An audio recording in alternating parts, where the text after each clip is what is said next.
The national media, many of whom are here today, are having a field day, wondering out loud whether I'm going to follow my father's footsteps. I want to confront that matter head on tonight. I will not jump out of any airplanes.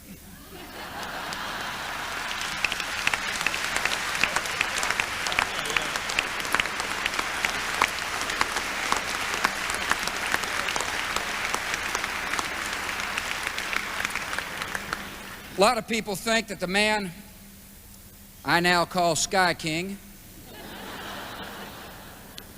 planned to make that jump.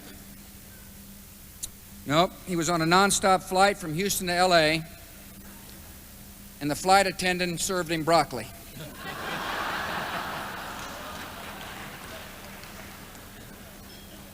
I'm really glad Laura came with me tonight.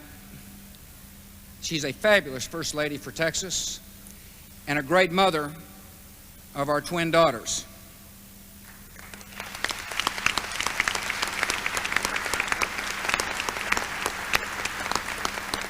I know you'll understand and appreciate why we really appreciate you letting us leave early tonight, Mike. You see, our teenage twin daughters are home alone in the Texas governor's mansion. We strongly support the historical preservations of old structures. We got to get home to preserve the mansion. When I first met Laura, she was a rather shy public school librarian whose only version of giving a speech was to tell first, second, and third graders, shh. I actually promised her she'd never have to give a speech if she married me. Well, so much for political promises, because she speaks more than I do. She talks a lot about breast cancer awareness and literacy and the arts and children of Texas. She has become such a great speaker and is so beloved by people who get to know her that the same thing that happened to my old man has happened to me.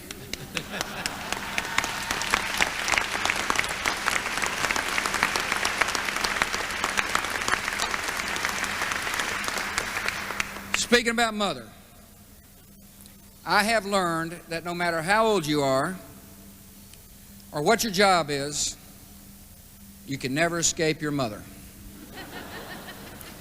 I learned that lesson in Fredericksburg, Texas. It was an unbelievable day. It was a day where 30,000 Texans and people from outside our state came to say thanks to the people who fought in the Pacific Theater in World War II. My dad was the marshal of the parade. My mother came. Laura and I were there. I was asked to give the opening remarks, and I was really looking forward to it because it was an opportunity to say thanks to the moms and dads of my parents' generation on behalf of the sons and daughters of my generation for the incredible freedom that we have in our country. And I got up to speak, and I said, Mr. President. There was a ripple of applause. And I said, Mother. And the place went wild. And I said, Mother, it is clear that people still love you in Texas. There was more applause, and I said, so do I. But you're still telling me what to do after 50 years. And honest to goodness, a guy in a big cowboy hat steps right out in the middle of Main Street, Fredericksburg, Texas, cups his hands and screams, and you better be listening to her too, boy.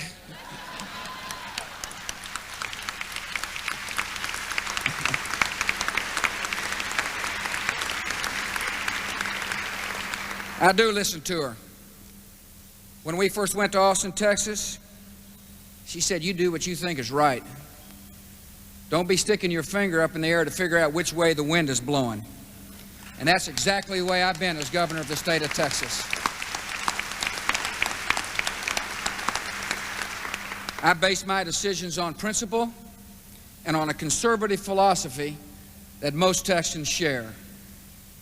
And I want you to know I'm proud to be a Republican, just like I know you're proud to be a Republican as well.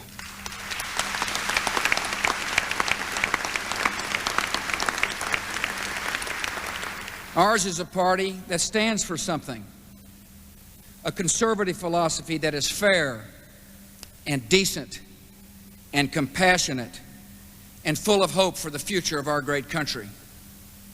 We must proclaim our principles with pride and conviction, because I know and you know that when acted upon, our philosophy will make our country a better place for every American. Republicans must outline our hopes for America's future. We must make our case with reason and respect. We must inspire others to follow. In short, we must lead. And our leadership must be based upon principles and core convictions from which we will not waver. Republicans believe in fiscally sound government. American families balance their budget and pay their bills, and the federal government must do so as well. Living within our means means better living for the families of America. Interest payments on our national debt are now our nation's largest expenditure. What a waste of hard work and hard-earned dollars. The President has finally agreed to a budget that may eventually be balanced. Remember this, agreements can be broken. That's why in Texas we don't promise a balanced budget. Our Constitution requires it. It works in many states.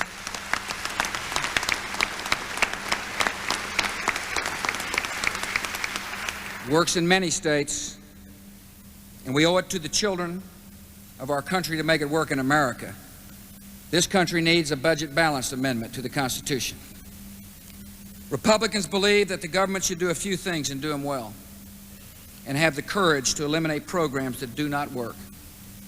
History has shown that a government that tries to be all things to all people is destined to fail, leaving cynicism and anger in its wake. Our president is the classic president for a society that has come to believe everyone is entitled to something, because he will promise something to almost everyone. To paraphrase Will Rogers, this president never met a promise he wouldn't make.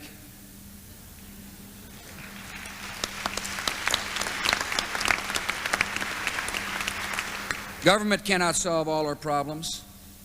Republicans know the real solution to society's problems are to be found in our communities, in our neighborhoods, and within ourselves.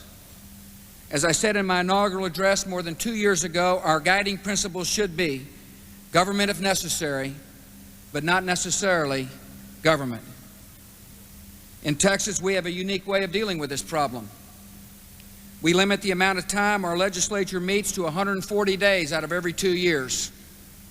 Some in our state would like it even better if it were 2 days out of every 140 years.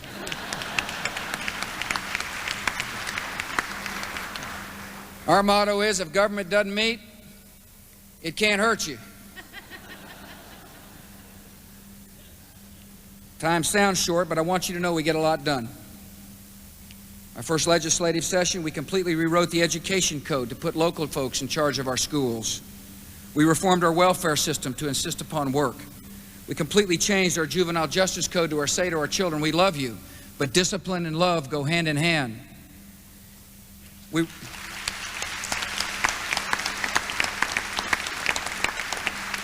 reformed our tort laws. We passed a no new taxes budget with the lowest rate of growth in 50 years. And then we just met. And this time we expanded the menu of opportunity in education, giving parents and students much greater choice. We made it easier for faith-based groups to provide help for those who need it. We streamlined the adoption process in the state of Texas. We toughened our criminal justice laws. And on top of that, we gave the Texas taxpayers a $1 billion property tax cut, the largest cut in our state's history. Each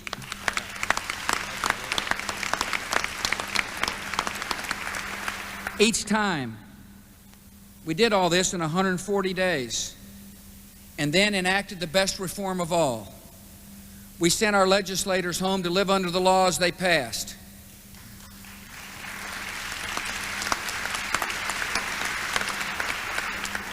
Limited government works.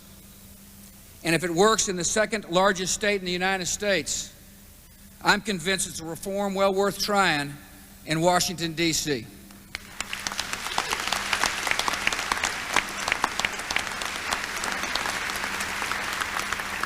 Republicans know that results matter, that government must prioritize and perform.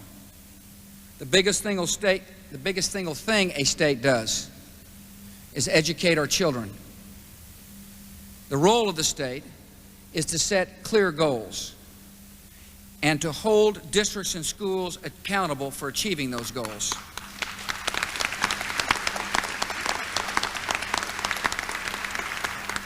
But neither the state nor, Mr. President, the federal government should try to chart the path to educational excellence.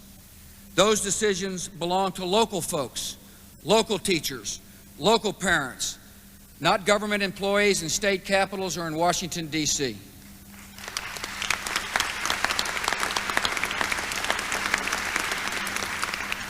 Republicans understand that if something's not working, we ought to fix it.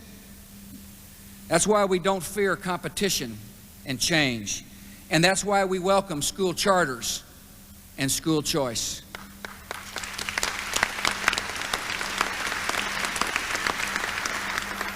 In my state, we discovered that approximately 30% of our school children, 30%, couldn't read and comprehend. That's why I set the clearest and most profound goal that I've set since I've been governor. By the way, 7 months before President Clinton echoed my words, that each and every child in our state of Texas should read at grade level by the 3rd grade and remain at appropriate grade level throughout his or her public school career. My point to our schools is, let's solve the problem. Stay focused on our goal. Use a curriculum that works. And phonics works.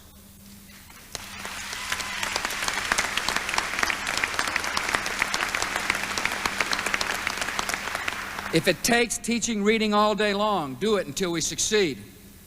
Because I know when all our children read, the math and science scores will go up and the disciplinary problems will drop. Government ought to do a few things. Government ought to do a few things and do it well.